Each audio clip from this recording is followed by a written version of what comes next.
Hello everyone. Today your first lecture of IP class 11th. So welcome you to all. So first chapter name is computer system. So what is the meaning of computer? You already heard about the word computer and what is the use of computer our day to day life. तो आप computer के बारे में already पढ़ा हुआ है, देखा हुआ है आपने फिजिकली कंप्यूटर कि किस टाइप से होता है, क्या क्या उसके पार्ट्स होते हैं। 10th में आपने बेसिक बिल्डिंग ब्लॉक्स इसके बारे में देखा होगा। ठीक है, इंफॉर्मेशन प्रैक्टिस में क्या यूज़ है कंप्यूटर का वो हम आज डिस्कस करेंगे थोड़ा। तो इंफॉर्मेशन प्रैक्टिस एक आपका कोडिंग लैंग्वेज है। ठीक है, जब आप कोडिंग करेंगे तो कोडिंग के लिए आपको कोई सिस्टम प्रोवाइड होना चाहिए, तो उसके लिए आपको कंप्यूटर प्रोवाइड करता है एक सिस्टम।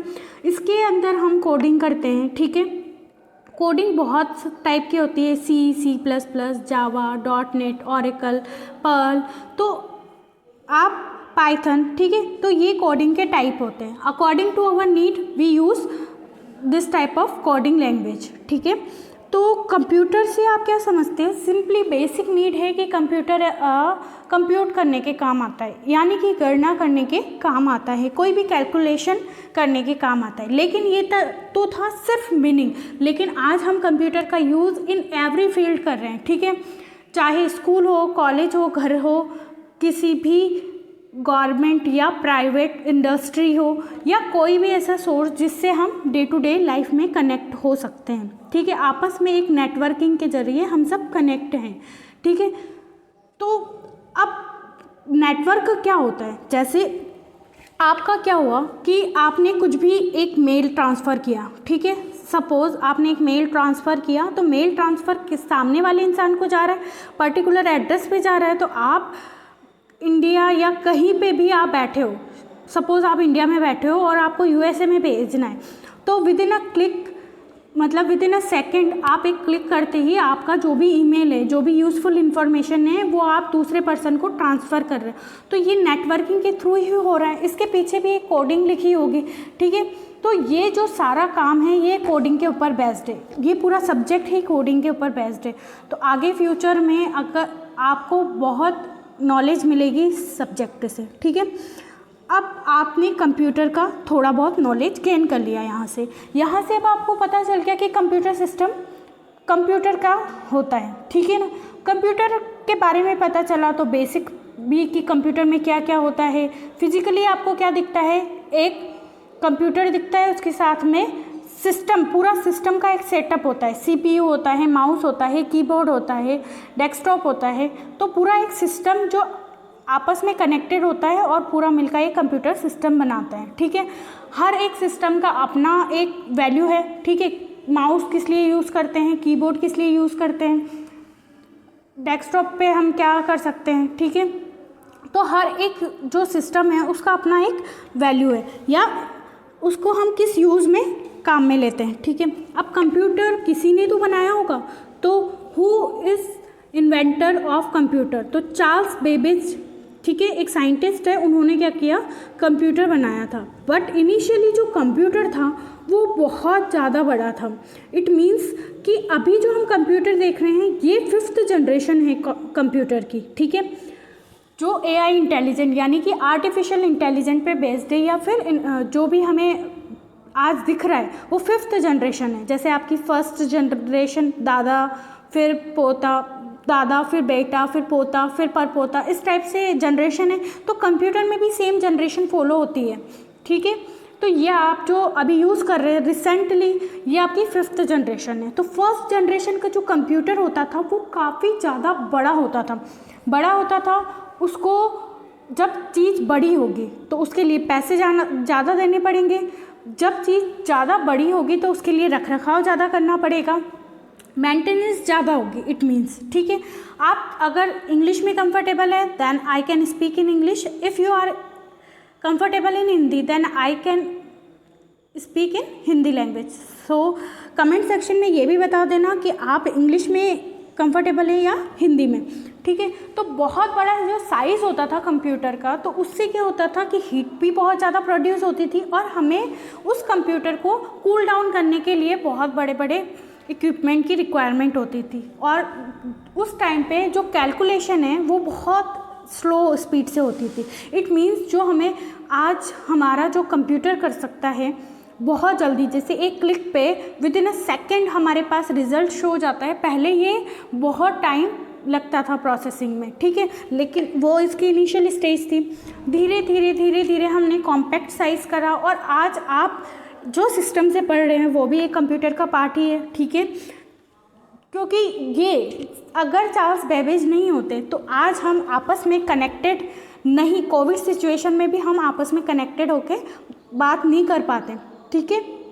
तो इस तरह से ये कंप्यूटर हमारी लाइफ का एक इम्पॉर्टेंट पार्ट बन गया। मतलब अगर हमारे पास पेन हो या ना हो चलेगा, कॉपी हो या ना हो चलेगा, लेकिन जब हमें आपस में कम्युनिकेट करना है तो सोर्सेस होना चाहिए, या तो मोबाइल चाहिए या आपस में कोई भी सेकंड पर्सन चाहिए, कुछ भी चाहिए, तो उसके लिए हमें सेकंड सोर्स की रिक्वायरमेंट होती है, ठीक है।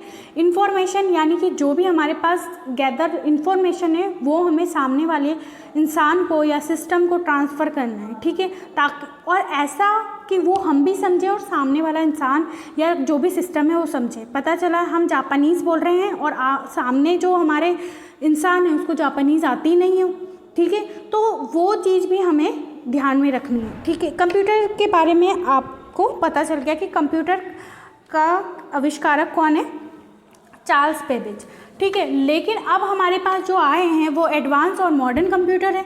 तो इसको किसने डिज़ाइन किया था? तो इसको डिज़ाइन किया था एलन ट्यूरिंग ने। A computer would deserve to be called intelligent if it could device a human into believing that it was human.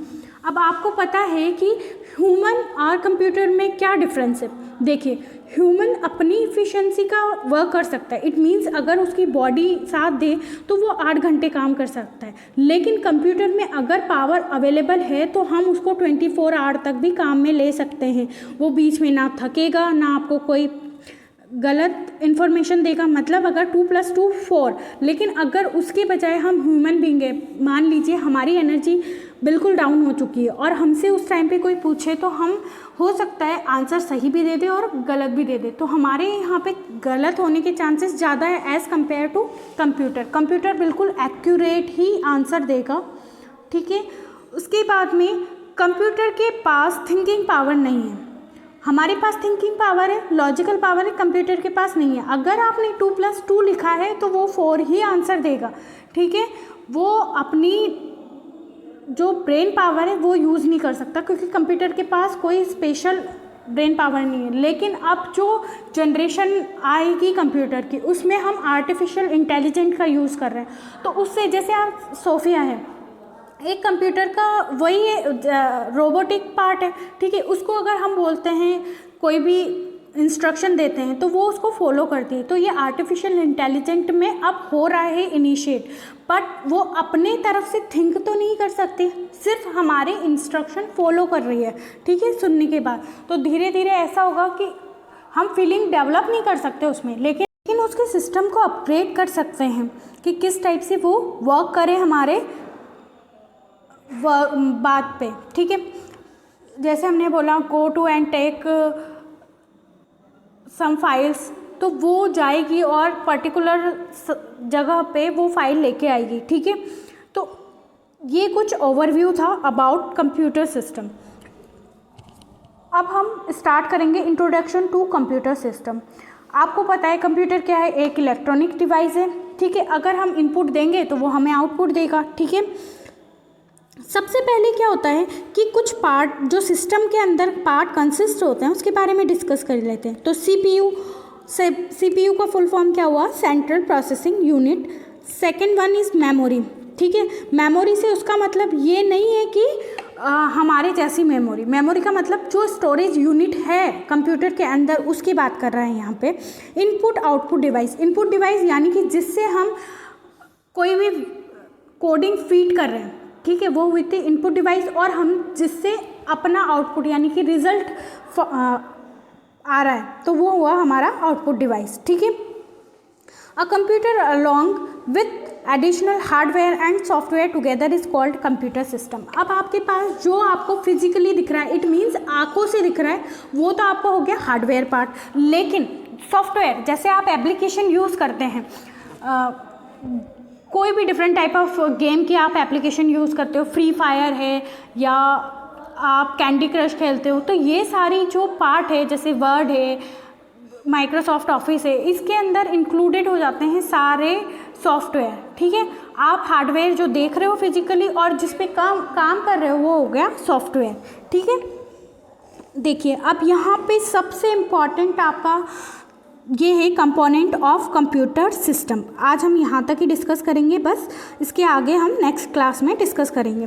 तो जो हमारा कंप्यूटर सिस्टम है वो आपने क्या बोला कि एक तो सीपीयू पार्ट होता है, इनपुट आउटपुट होता है, मेमोरी होती है। ठीक है, मेमोरी को यहाँ पे क्या आप डिफाइन किया है, प्राइमरी मेमोरी और सेकेंडरी स्टोरेज डिवाइस। अब देखिए सेकेंडरी स्टोरेज डिवाइस का मतलब क्या होता है, पेन ड्राइव सुना है आपने, सीडी सुना है, डीवीडी सुना है, तो ये सारी चीज़ें क्या होती है सेकेंडरी स्टोरेज डिवाइसेस में आती हैं।